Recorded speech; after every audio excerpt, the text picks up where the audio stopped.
To stay in the military, okay?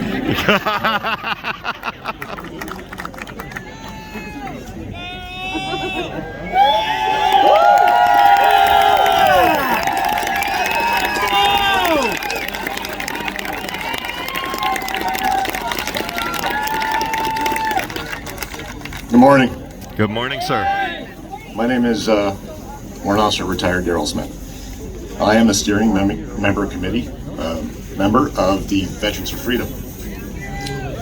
During the Freedom Convoy, we all had the opportunity to be here and witness love and charity and just beautiful humanity. And out of that,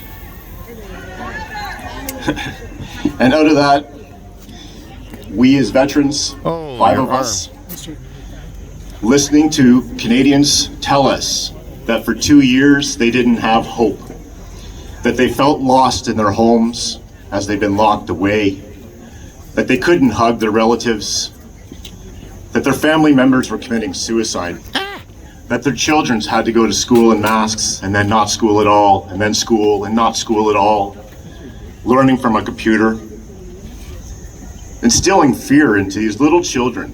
What do you think that's going to do to their future? How dare they? No doubt. So we listened, and we got together, and we're going to unite. We currently have been around for only 4 weeks, and we are pushing 500 member applications of former service members. Thank you, sir.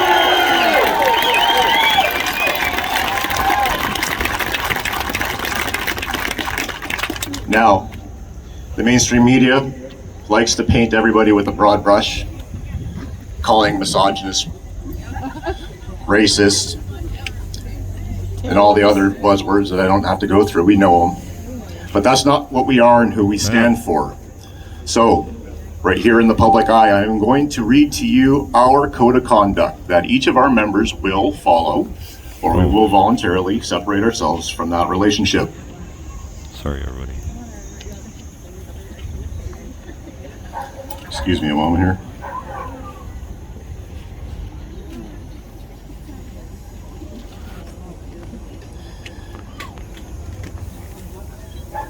Apologies.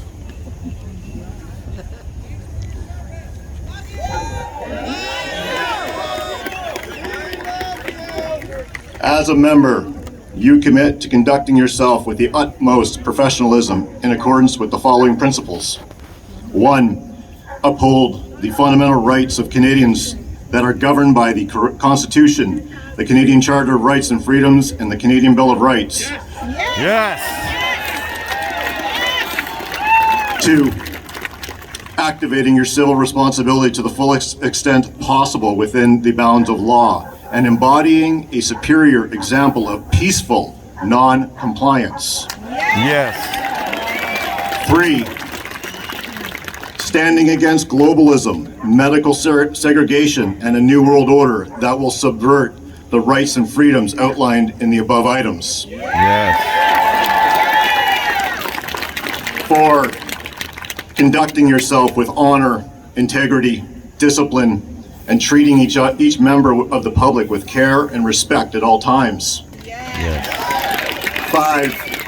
Refraining from the use of violence in any form towards any member of Canadian society, to include civilians, law enforcement, and or members of the public service at all levels of government. Yes, sir. 6. Making all possible attempts to de-escalate potential altercations between members of the public and law enforcement. Thank you. 7. Maintaining total sobriety at all times when present at rallies, and especially while wearing V4F insignia. 8. Reporting all donations collected to be properly accounted for. 9. All invitations to speak on behalf of Veterans for Freedom are not permitted under any circumstance. If the media seems to have a narrative against any one of those 9 directives, it will be a Veterans for Freedom board member that is speaking on behalf. Okay? So if anything is portrayed in the media to be outside those lines, whether it be violence or someone's flying a flag that shouldn't be flown, it's not of us for us. And I need you to know that. And we're getting that out to the world now to get ahead of the mainstream narrative. Yes. Mainstream lies. I'm going to give you a little bit of history of what I did for the military. I did 21 years. I served in Bosnia. I did 3 combat tours in Iraq. And my final tour was a combat tour in 3 tours in Afghanistan, and my final one was a tour in Iraq in 2015.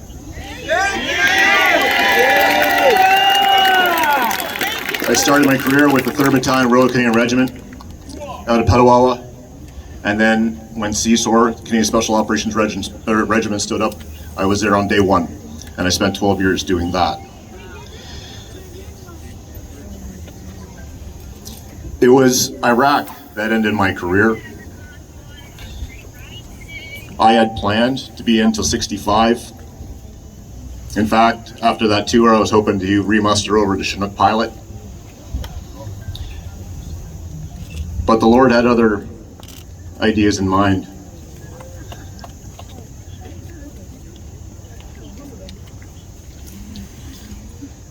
When I never actually got to go back to work when I came home from that tour. Not one day. I sustained some injuries, both physically and mentally, and my life spiraled downward. In doing so, I was prescribed a whole hockey sock full of medication, and I saw all the best specialists, and they did try to take care of me, and they did, and it kept me alive. However, at that bottom point, when hope was all lost, I decided I was going to take my life. I was driving on Highway 17, approaching the Ottawa River, and I closed my eyes, doing 100 kilometers an hour, and I left the side of the highway, and as my tires hit the gravel to go into the river in December, No. my service dog put his paw on me. Thank you. And the only thought I could have is that I couldn't do this to him.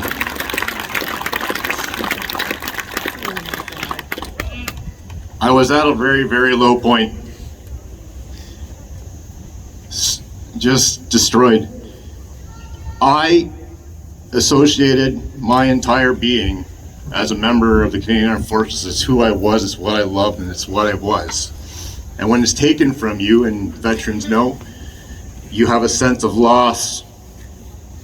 Your sense of purpose is gone. You don't know who you are anymore. And when you're fighting all the demons that come to you in the night,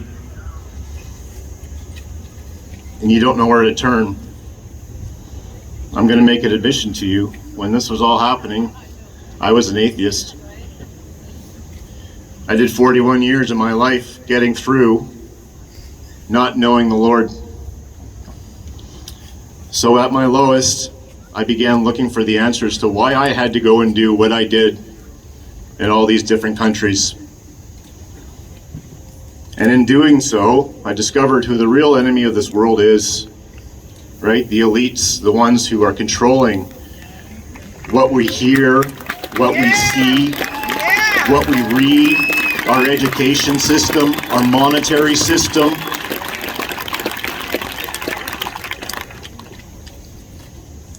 Who do they call God? Who do they call God? It's not the Lord Jesus. And when you discover this for yourself, that the information is out there, you might want to get on the good side of it. I was on 9 different types of medications for my head, for my heart, for blood pressure, for sleep, for anxiety, for depression. The night I got on my knees and I accepted the Lord into my heart, I was addicted to pornography my entire life. When I got on my Most knees addictions. and I asked him for a new heart, and I swore an oath to him that I'd be a warrior for him. When I woke up that next day, I tried to come off those meds 3 or 4 times, and each time I was near suicidal. And the withdrawal alone from the depression medications was giving me brain shocks and zaps, like get hit by lightning. And it was brutal and painful. And that next morning when I woke up after accepting the Lord, I went cold turkey on every one of those medications. I never watched porn again. He took my heart of stone and gave me a heart of flesh.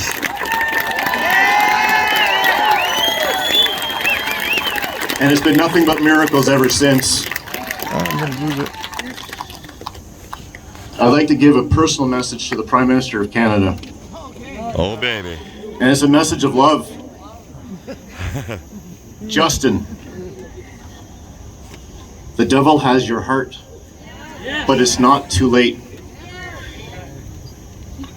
The people spoke and you are in power, but you're not doing it right. I pray that the Lord Jesus Christ comes into your heart and changes it from a heart of stone You moved. to a heart of flesh, and that you can redirect our country back to its former glory.